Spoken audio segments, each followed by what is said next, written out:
Hey guys, back with me again in this channel. On today's tutorial, I'm going to show you how you can change the language in the CapCut apps.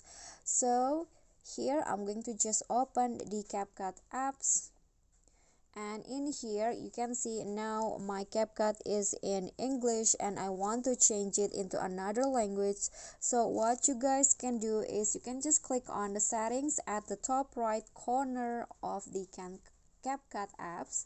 This one's right here, the gear icon, and then you'll find there is an app language setting, and to change it just click on the settings, the app language settings, and then choose the desired language. So for example, I want to change it into Bahasa Indonesia.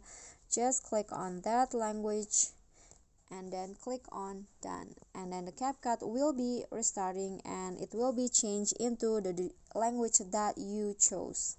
Okay guys, that's all for me. If you enjoyed the video, please give me a like and smash that subscribe button down there, and also don't forget to leave a comment. And last, please click on the thanks below. I'll really appreciate that. That's all from me today. See you guys next time.